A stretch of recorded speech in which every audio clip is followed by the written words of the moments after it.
Over the top it goes, and Romani has got there. He's lobbed the goalkeeper. Will it go in? Oh, it's hit the crossbar. That was magnificent and deserved a goal. Such awareness and technique from Ole Romani. He was onside. He knew the keeper was coming out. First touch, flicked it up, and oh my word, that would have been a sensational goal. It up, Bagot, and the shot will come in from Rizzo on to the crossbar again.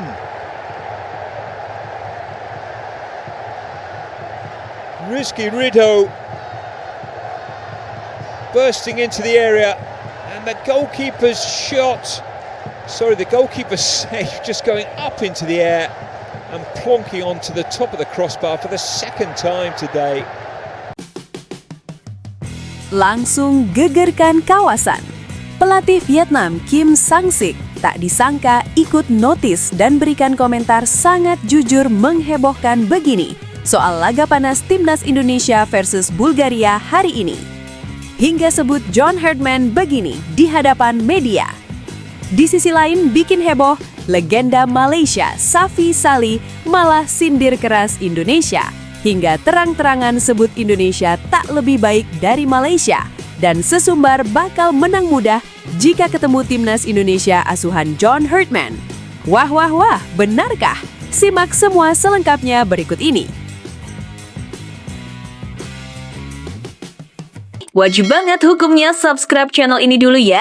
Matur nuhun. Terima kasih. Pertandingan Timnas Indonesia atas Bulgaria di final FIFA Series 2026 benar-benar mengguncang peta kekuatan sepak bola Asia Tenggara. Hasil impresif tersebut tak hanya menjadi perbincangan hangat di dalam negeri, tetapi juga memancing reaksi dari berbagai tokoh penting di kawasan, mulai dari pelatih rival hingga legenda sepak bola negara tetangga. Salah satu yang paling menyita perhatian datang dari pelatih Timnas Vietnam Kim Sang-sik. Dalam pernyataannya, juru taktik asal Korea Selatan itu secara jujur mengaku terkejut dengan perkembangan pesat yang ditunjukkan skuad Garuda di bawah arahan pelatih baru mereka, John Herdman. Menurut Kim Sang-sik, perubahan yang terjadi di tubuh Timnas Indonesia terasa begitu cepat dan signifikan, sesuatu yang jarang terjadi dalam dunia sepak bola internasional, terutama ketika sebuah tim baru saja berganti pelatih. Saya tidak menyangka adaptasi John Herdman bisa secepat ini, ujar Kim Sang-sik dalam keterangannya. Biasanya pelatih baru membutuhkan waktu cukup lama untuk membangun sistem dan chemistry tim, tapi Indonesia menunjukkan hal yang berbeda. Ia menambahkan bahwa dalam 2 laga di FIFA Series 2026, terlihat jelas bagaimana Indonesia sudah memiliki identitas permainan yang kuat. Bukan hanya sekedar menang, tetapi cara mereka mengontrol pertandingan, membaca situasi, dan mengeksekusi strategi dinilai sudah berada di level yang sangat matang. Dalam 2 laga ini, Indonesia terlihat sangat terorganisir. Mereka tahu kapan harus menekan, kapan harus bertahan. Ini menunjukkan kualitas pelatih dan juga pemahaman pemain yang sangat baik. Lanjutnya, Kim Sang-sik juga menyinggung masa sulit yang sempat dialami Timnas Indonesia sebelumnya, terutama saat berada di bawah arahan Patrick Kluivert. Ia menilai periode tersebut menjadi titik terendah yang justru kini berbalik menjadi momentum kebangkitan. Setelah periode yang sulit sebelumnya, saya melihat Indonesia sekarang seperti terlahir kembali. Mereka kembali menjadi tim yang menakutkan di level Asia, ungkapnya. Lebih jauh lagi, pelatih Vietnam itu bahkan tak ragu memberikan prediksi berani terkait masa depan Timnas Indonesia. Menurutnya, jika konsistensi ini mampu dijaga, bukan hal yang mengejutkan jika Garuda akan mendominasi kawasan Asia Tenggara dalam waktu dekat. Dengan performa seperti ini, saya rasa tidak mengherankan jika Indonesia bisa menjadi juara ASEAN Cup 2026. Bahkan mereka punya potensi untuk melangkah jauh di Piala Asia 2027, tegas Kim. Pernyataan tersebut tentu menjadi sinyal kuat bahwa Timnas Indonesia kini mulai dipandang serius oleh para rivalnya. Namun di tengah gelombang pujian itu, muncul pula suara berbeda yang justru memancing kontroversi. Datang dari legenda Malaysia, Safi Salih, komentar yang dilontarkan justru berbanding terbalik dengan pandangan Kim Sang-sik. Dalam sebuah wawancara yang langsung menyebar luas di media sosial, Safi Sali melontarkan kritik tajam terhadap timnas Indonesia, bahkan terkesan menyindir keras. "Menurut saya, Indonesia masih sama seperti era sebelumnya," ujar Safi Sali. "Tidak ada perubahan yang benar-benar signifikan." Lebih jauh lagi, ia bahkan terang-terangan menyebut bahwa sosok pelatih yang benar-benar cocok untuk Indonesia hanyalah Sintayong. Menurutnya, pendekatan Sintayong jauh lebih sesuai dengan karakter pemain Indonesia dibandingkan dengan Herdman. "Kalau bicara pelatih, menurut saya hanya Sintayong saja yang benar-benar cocok dengan Indonesia. Ia tahu bagaimana memaksimalkan pemain yang ada," tegasnya. Tak berhenti di situ, Safi juga meragukan kapasitas John Herdman sebagai pelatih. Ia menyebut bahwa pelatih asal Inggris tersebut tidak seistimewa yang digembar-gemborkan oleh publik dan media. "John Herdman menurut saya pelatih biasa saja, bahkan bisa dibilang mediocre. Tidak sehebat yang sekarang banyak dibicarakan," ucapnya dengan nada tegas. Komentar paling panas datang ketika ia membandingkan kekuatan Indonesia dengan Malaysia. Meski mengakui bahwa banyak pemain Indonesia kini berkarir di Eropa, Safi tetap yakin bahwa prestasi Malaysia tidak akan tertinggal jauh. Walaupun mereka punya banyak pemain dari Eropa, bukan berarti mereka akan jauh di atas Malaysia. Sepak bola itu bukan hanya soal nama besar pemain, katanya. Bahkan dengan penuh percaya diri, Safi Sali melontarkan tantangan terbuka jelang ASEAN Cup 2026. "Sampai jumpa di ASEAN Cup 2026. Malaysia pasti akan menang mudah lawan Indonesia," pungkasnya. Pernyataan ini sontak memicu perdebatan panas di kalangan pecinta sepak bola Asia Tenggara. Di satu sisi, ada yang sepakat dengan pandangan kritis Safi Sali, namun tak sedikit pula yang menilai komentarnya terlalu meremehkan perkembangan nyata timnas Indonesia saat ini. Kini, di tengah pujian dan kritik yang datang silih berganti, timnas Indonesia berada di posisi yang menarik. Mereka tidak hanya dituntut untuk mempertahankan performa, tetapi juga membuktikan bahwa keberhasilan di FIFA Series 2026 bukan sekedar kebetulan. Apakah Indonesia benar-benar telah bangkit menjadi kekuatan baru seperti yang dikatakan Kim Sang-sik? Ataukah justru kritik pedas Safi Sali ada benarnya dan Garuda masih perlu banyak pembuktian? Bagaimana menurut kalian? Namun tunggu dulu, setelah admin telusuri secara mendalam bahwa berita di atas adalah karangan belaka dan hoax. Ini sebagai edukasi supaya penonton lebih jeli dalam memilih berita.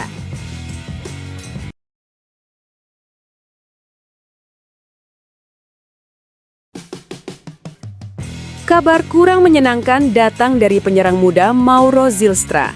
Setelah sempat mencuri perhatian publik lewat gol bersejarahnya bersama timnas Indonesia, ia justru harus menghadapi kenyataan pahit, cedera serius yang mengancam kelanjutan momentumnya di level internasional. Situasi ini terasa seperti mimpi buruk yang datang terlalu cepat. Di saat namanya mulai bersinar dan kepercayaan diri sedang berada di puncak, cedera justru memaksanya menepi.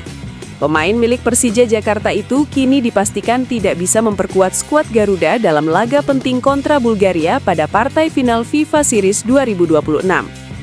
Pertandingan yang akan digelar di Stadion Utama Gelora Bung Karno pada Senin 30/3/2026 sejatinya menjadi panggung besar bagi Zylstra untuk kembali menunjukkan kualitasnya. Namun, takdir berkata lain. Cedera yang ia alami membuatnya harus merelakan kesempatan emas tersebut. PSSI sendiri telah mengonfirmasi bahwa pemain berusia 21 tahun itu mengalami cedera cukup serius. Bahkan kondisinya membuat ia langsung dicoret dari daftar pemain yang akan tampil di laga final. Pada sesi latihan terakhir di Stadion Madia, Jakarta, Zylstra memang masih terlihat hadir bersama rekan-rekannya, tetapi ia harus menjalani latihan terpisah sebagai bagian dari proses pemulihan. Cedera tersebut diketahui terjadi saat Zylstra tampil dalam kemenangan meyakinkan 4-0 atas St. Kitts and Nevis pada Jumat 27/3/2026. Dalam pertandingan itu, ia mengalami benturan keras yang berujung pada masalah di bagian otot paha depan.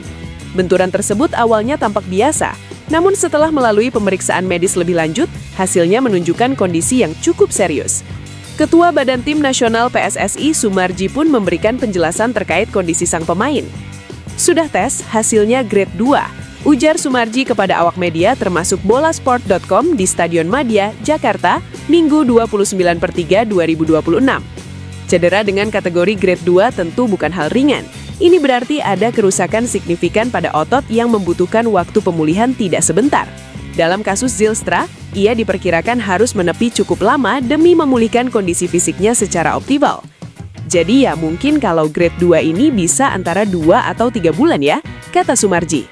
Artinya bukan hanya laga melawan Bulgaria yang harus ia lewatkan, tetapi juga sejumlah agenda penting lain yang berpotensi terlewat. Situasi ini tentu menjadi pukulan telak, baik bagi sang pemain maupun timnas yang kehilangan salah satu opsi di lini depan. Meski telah dicoret dari skuad utama, kehadiran Zylstra di sesi latihan menunjukkan semangatnya untuk tetap dekat dengan tim. Ia tetap hadir memberi dukungan meski tidak bisa berkontribusi langsung di lapangan. Ini menjadi sinyal bahwa mentalitasnya tetap terjaga di tengah cobaan yang datang. Bagi timnas Indonesia, kehilangan Zylstra tentu menjadi tantangan tersendiri. Terlebih, laga final melawan Bulgaria diprediksi berlangsung ketat dan membutuhkan kedalaman skuad yang optimal. Absennya satu pemain muda potensial seperti Zylstra bisa mempengaruhi variasi serangan yang sebelumnya mulai terbentuk. Namun di sisi lain, kondisi ini juga membuka peluang bagi pemain lain untuk unjuk kemampuan. Sepak bola selalu menghadirkan dinamika.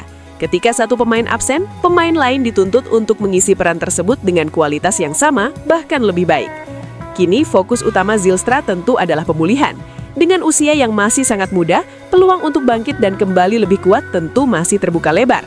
Cedera bisa menjadi hambatan, tetapi juga bisa menjadi titik balik bagi seorang pemain untuk berkembang lebih matang baik secara fisik maupun mental. Pertanyaannya sekarang, bagaimana dampak absennya Mauro Zylstra terhadap performa timnas Indonesia di final nanti? Dan apakah pemain lain mampu mengisi kekosongan yang ia tinggalkan? Menurut Anda, apakah kehilangan Zylstra akan sangat berpengaruh bagi skuad Garuda? Atau justru ini menjadi kesempatan bagi pemain lain untuk bersinar? Bagikan pendapat Anda.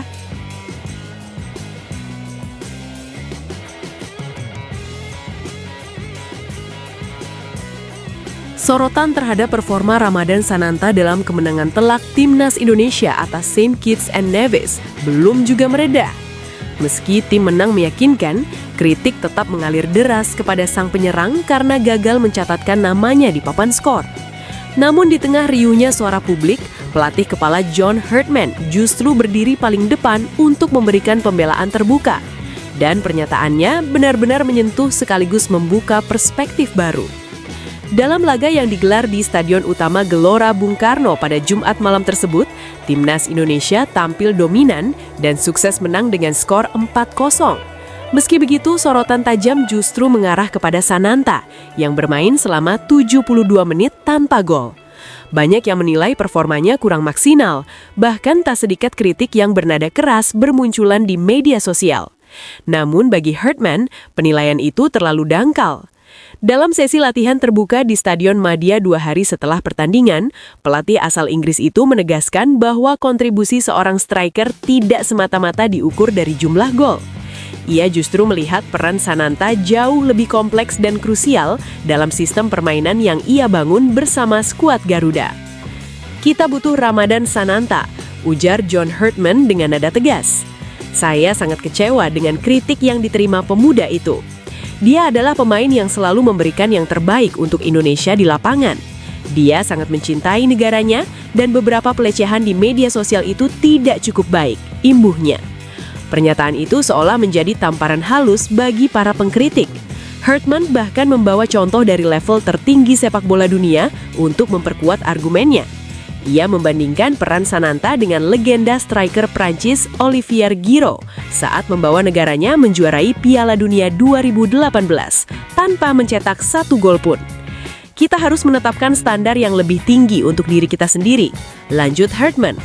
Pemuda itu sedang memberikan kedalaman. Dia bekerja sebagai garis terdepan dalam pressing team.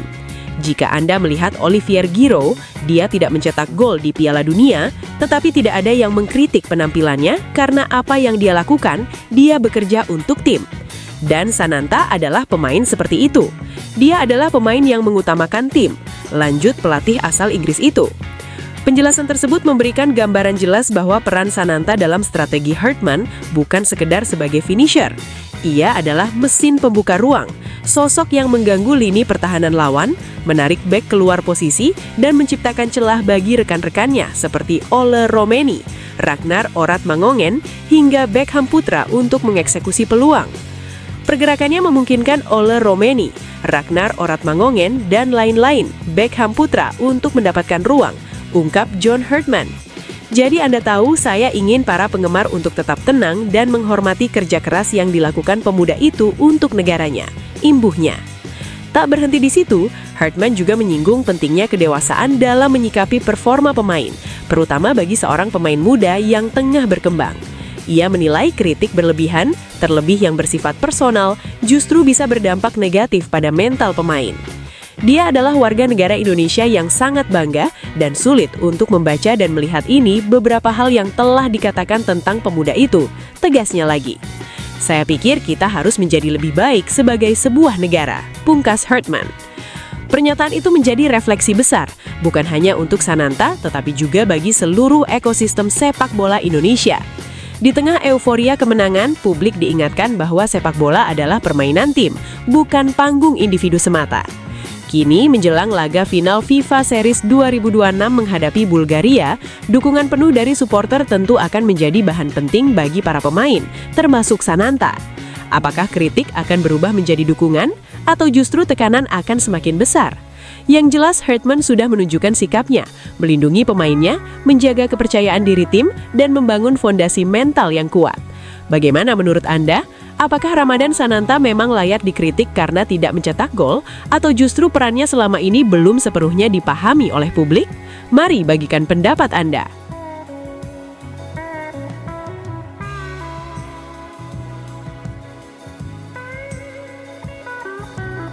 Laga puncak FIFA Series 2026 Jakarta akan menyajikan duel panas antara Timnas Indonesia kontra Timnas Bulgaria.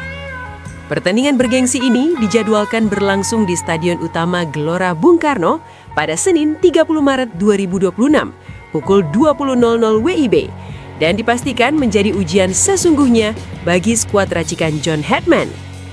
Bukan tanpa alasan laga ini disebut sebagai tantangan berat. Jika melihat peringkat FIFA terbaru, Bulgaria saat ini berada di posisi ke-85 dunia, sementara Indonesia masih bertengger di peringkat ke-121 dunia. Selisih ini menunjukkan bahwa secara statistik, lawan yang dihadapi Garuda memiliki pengalaman dan kualitas yang lebih matang di level internasional. Tak hanya itu, pertandingan ini juga memiliki nuansa historis tersendiri. Ini akan menjadi momen langka bagi Timnas Indonesia untuk kembali menghadapi tim asal Eropa setelah terakhir kali berjumpa Timnas Islandia pada Januari 2018. Laga yang berakhir dengan kekalahan 4-1 di Jakarta. Artinya, sudah cukup lama publik Indonesia menantikan duel melawan tim dari benua biru, dan kali ini datang dalam konteks final turnamen. Meski berat, laga ini justru menyimpan peluang besar yang sangat menggiurkan. Kemenangan atas Bulgaria tidak hanya berarti trofi, tetapi juga berpotensi mendongkrak posisi Indonesia di ranking FIFA secara signifikan. Berdasarkan perhitungan yang dilakukan melalui situs statistik sepak bola internasional, Timnas Indonesia saat ini mengoleksi 1.148,70 poin, sementara Bulgaria memiliki 1.275,09 poin. Jika skuad Garuda mampu meraih kemenangan, mereka akan mendapatkan tambahan 6,19 poin, angka yang cukup untuk mengangkat posisi Indonesia ke peringkat 118 dunia dengan total 1.154,89 poin. Lonjakan ini tentu bukan hal sepele. Jika skenario tersebut terjadi, Indonesia berpeluang menyalip Timnas Korea Utara yang saat ini berada di posisi ke-118 dunia dengan 1.151,05 poin. Apalagi tim tersebut tidak menjalani pertandingan pada FIFA Matchday Maret 2026. Tak hanya Korea Utara, dua negara lain juga berpotensi digeser oleh Indonesia, yakni Timnas Namibia yang mengoleksi 1.148,84 poin di posisi ke-120, serta Timnas Sierra Leone di peringkat ke-119 dengan 1.149,10 poin. Artinya, satu kemenangan saja bisa membawa perubahan signifikan dalam peta kekuatan sepak bola dunia bagi Indonesia. Namun, tentu saja ada resiko yang harus dihadapi. Jika hasil pertandingan tidak sesuai harapan alias berakhir dengan kekalahan, Indonesia justru akan kehilangan 3,81 poin. Total poin akan turun menjadi 1.144,89 poin. Meskipun secara posisi kemungkinan tidak berubah dengan catatan timnas Togo yang berada di peringkat ke-122 tidak meraih kemenangan atas timnas Niger. Situasi ini membuat laga melawan Bulgaria terasa seperti pertaruhan besar. Menang akan membawa lonjakan peringkat dan kepercayaan diri, sementara kalah berarti harus kembali mengevaluasi diri tanpa perubahan signifikan di klasemen dunia. Bagi Hetman dan anak asuhnya, ini adalah kesempatan emas untuk membuktikan bahwa timnas Indonesia mampu bersaing dengan tim Eropa. Selain itu, laga ini juga menjadi tolok ukur sejauh mana perkembangan skuad Garuda di bawah tentuan pelatih baru tersebut. Atmosfer SUGBK yang dipenuhi puluhan ribu supporter tentu akan menjadi faktor tambahan. Dukungan penuh dari publik bisa menjadi energi besar untuk mendorong para pemain tampil maksimal dan melampaui ekspektasi. Kini, semua mata tertuju pada pertandingan ini. Akankah timnas Indonesia mencetak sejarah dengan mengalahkan Bulgaria dan mendongkrak ranking FIFA? Atau justru harus menerima kenyataan pahit menghadapi tim dengan peringkat lebih tinggi? Menurut Anda, seberapa besar peluang Indonesia untuk menang dan naik peringkat? Apakah skuad Garuda siap membuat kejutan besar di laga final ini? Yuk, bagikan pendapat Anda.